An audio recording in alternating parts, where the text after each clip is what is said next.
para explicar las enfermedades que se producen debido a alteraciones en el sistema endocrino. Vamos a ver un poquito sobre el mecanismo de acción. La célula endocrina es parte de la glándula endocrina. Son las encargadas de producir la hormona. Estas células endocrinas van a segregar o a vertir la hormona por el torrente sanguíneo. Aquí por el torrente sanguíneo van a llegar a las células específicas o a las células blanco, en donde la hormona va a actuar porque hay un receptor que es específico para recibir esta hormona, ¿sí? Entonces se llaman receptores celulares.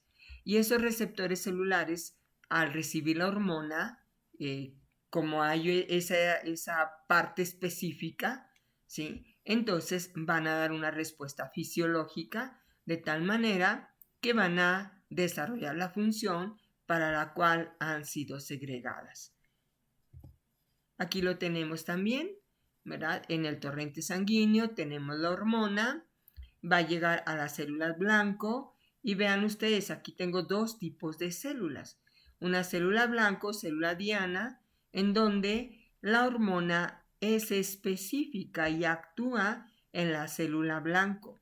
Sin embargo, tenemos otras células que no son blanco para esta hormona y por lo tanto, aun y que la hormona se segregue, esté en el torrente sanguíneo, vaya a la célula, pues no va a haber o no va a actuar. Entonces, la característica de los receptores es que van a tener afinidad por la hormona, van a ser específicos para esta hormona, van a tener saturabilidad, es decir, que hay una determinada número de receptores o una determinada concentración de receptores en la célula que van a aceptar la hormona. Vamos a tener que hay reversibilidad, es decir, que esta célula puede de alguna manera, ¿sí?, mantener o regresar la hormona al torrente sanguíneo, pero a la vez va a tener esa capacidad para generar una respuesta y que haya una función determinada al recibir la hormona. Los tipos de hormona. Según la estructura química, las hormonas van a ser esteroideas.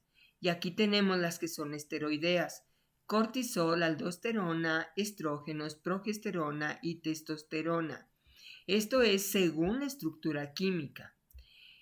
Según si su estructura es no esteroidea, vamos a tener las que son proteicas o son proteínas, que es la hormona del crecimiento, la prolactina, la paratiroidea, calcitonina, la insulina y el glucagón. Las que son de origen peptídico, es decir, la antidiurética, la oxitoxina, la melanocitoestimulante, la somatostatina y la liberadora de la tirotropina.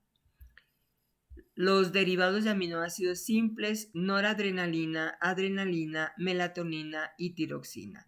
¿Cuál es la diferencia entre una proteína, un péptido y un aminoácido simple? Un aminoácido simple es un monómero, es una sola molécula.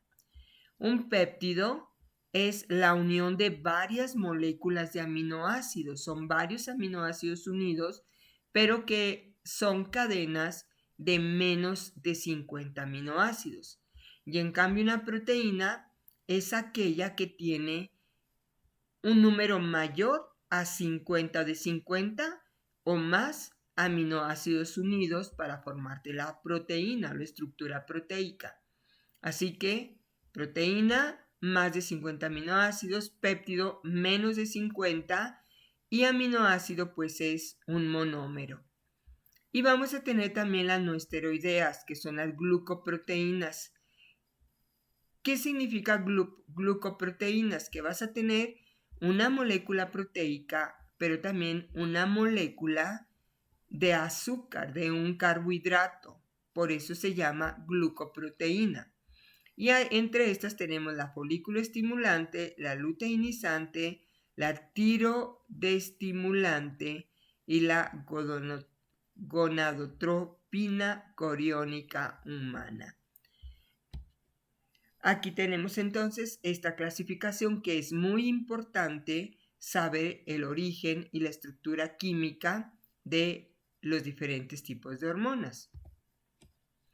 El sistema endocrino también se clasifica en hormonas hidrosolubles, las que son solubles en agua, y liposolubles, que son solubles en un compuesto de origen graso, es decir, no van a ser solubles en agua. Las liposolubles tenemos las esteroideas, las tiroideas y el óxido nítrico. Las hidrosolubles vamos a tener los aminoácidos, las peptídicas y proteicas y todo lo que son los eicosanoides. Aquí solamente nos interesa saber que podemos tener hidrosolubles, liposolubles y cuáles son. Y para esto, bueno, ya que conocemos un poco más sobre las hormonas, el sistema endocrino, ¿cuáles son las principales enfermedades del sistema endocrino? Pues vamos a tener, como mencionamos anteriormente, la diabetes tipo 1.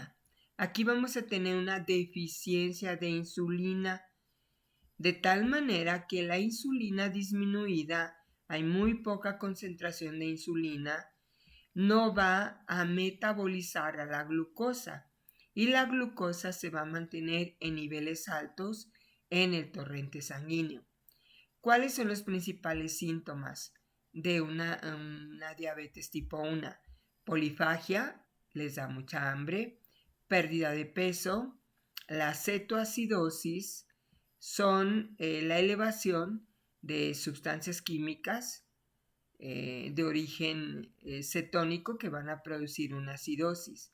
La polidipsia les da muchísima sed, poliuria significa que orinan mucho y van a tener mucho cansancio.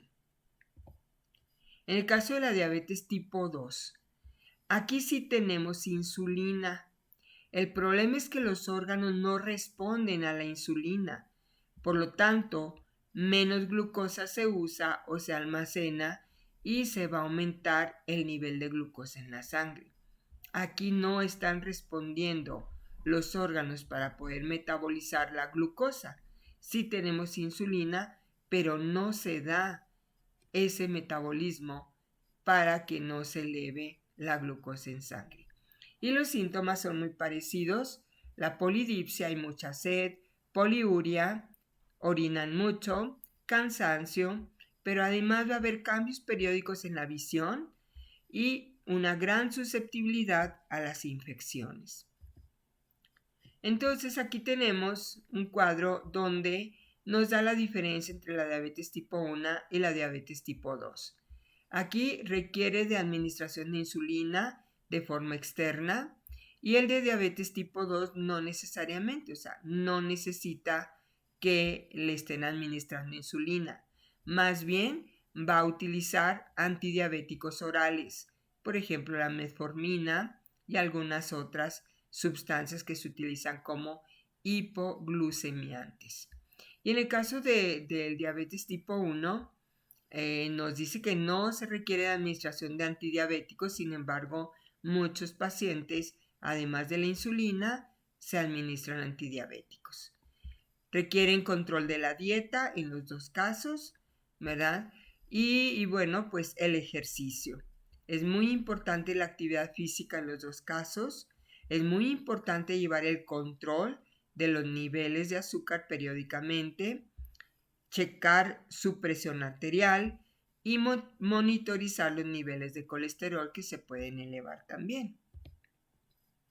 Otra de las enfermedades es cuando tenemos una alteración en la tiroides. Cuando aumenta el tamaño de la tiroides, aquí lo pueden ver ustedes, sí, es muy claro aquí el nivel de aumento de la tiroides. Y bueno, pues aquí vamos a tener que se estimula mucho la hormona de la tiroides. Va a haber carencia de yodo. Hay una disposición genética. Puede ser que los medicamentos hayan producido esta alteración. Va a haber inflamación, pero cuando hay un problema en la tiroides puede tener una tendencia al hipotiroidismo o al hipertiroidismo.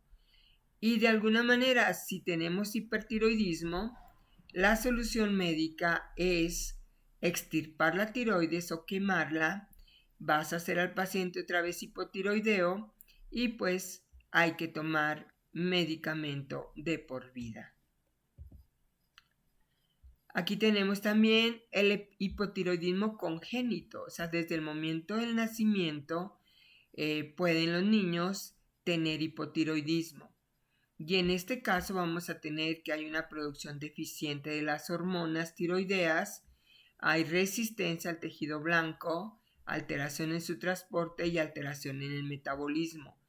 De tal manera que la producción de las hormonas a nivel tisular va a ser deficiente y pues esta alteración pues nos va a causar también los mismos síntomas, ¿verdad?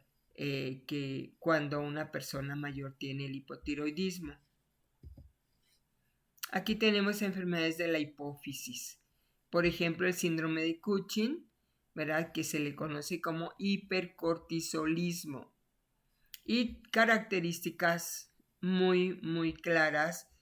Va a haber grasa supraclavicular que aumenta el tamaño, ¿sí? Hay osteoporosis, hay hipertensión, pérdida de masa muscular, curación inadecuada de las heridas, las personas tienen cara de luna, hay oscurecimiento del vello facial, crecimiento o hipertrofia cardíaca, tienen problemas del corazón, obesidad, estrías abdominales y en el caso de las mujeres hay ausencia del ciclo menstrual, a lo que se le llama amenorrea. Y esto es por exceso en la síntesis de cortisol, hay una alteración en las glándulas suprarrenales. La acromegalia. La acromegalia es el exceso de la secreción de la hormona de crecimiento, la GH, por adenomas hipofisiarios. Hay un aumento en el tamaño de las manos y de los pies, separación de los dientes, hay prognatismo, que es que la mandíbula esté hacia adelante, agrandamiento de órganos, bastante cansancio, sudoración excesiva y la disminución del líbido. Y pues vamos a tener algunas enfermedades de la hipófisis como el prolactinoma, en donde lo que va a pasar es que se genera un tumor en la glándula pituitaria. Ahí va a haber un tumor. Aquí lo pueden ver ustedes. Aquí podemos ver. Y a esto se le llama prolactinoma. Tenemos también enfermedades de los testículos y vamos a tener que estas enfermedades se dan con algunas alteraciones porque va a haber inflamación en el testículo o puede ser que haya un cáncer en testículo o que pueda haber un epidídimo inflamado. Aquí lo tenemos. Y pues también vamos a tener otros padecimientos endocrinos que nos van a generar tumores. Puede haber tumores en la hipófisis, en la tiroides, en el testículo, en el ovario, en el páncreas o puede haber también tumor en las glándulas suprarrenales. Y bueno, pues para el nivel de biología de preparatoria vamos a ubicar solamente los padecimientos más comunes. Todo esto es por una alteración en las glándulas endocrinas, en el sistema endocrino, que puede ser que se eleve la producción de la hormona o disminuya la producción de la hormona. Y bueno, pues hasta aquí hemos terminado.